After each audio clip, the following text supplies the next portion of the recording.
皇冠 SD 係國內歷史以嚟最大嘅執漏，嗰個所謂執漏應該話豐田歷史上最大嘅進口車執漏嚇，但係問題亦都冇咩人買。呢個級別嘅競爭太大啦，喺我哋中國。你要諗諗點解皇冠 SD 佢要喺國內賣咁平呢？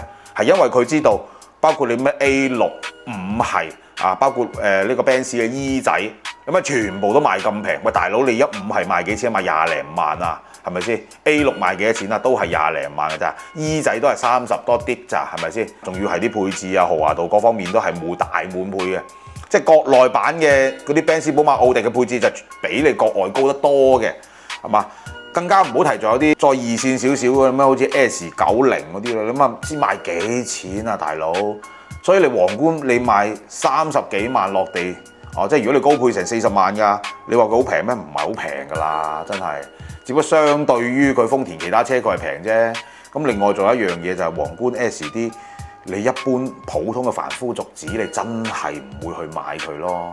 你但凡一坐佢嘅後排，你就唔會買咯。佢個後排窄到啊，好鬼窄㗎，真係。呢部係一部行政轎車咩？係咪先？即係可能喺國外嚟講，你同嗰啲標軸嘅5系標軸嘅 E 仔比，你唔會有咩問題。但係問題，我哋呢邊啲消費者全部都係接受緊啲加長版㗎嘛！你一坐落你嘅皇冠 SD 後排就已經同你講沙喲啦啦啦，仲買你咩？冇可能嘅。所以你見到條街度，你有幾可喺條街度見到皇冠 SD 賣到咁抵啦，係嘛？大家都係唔會買。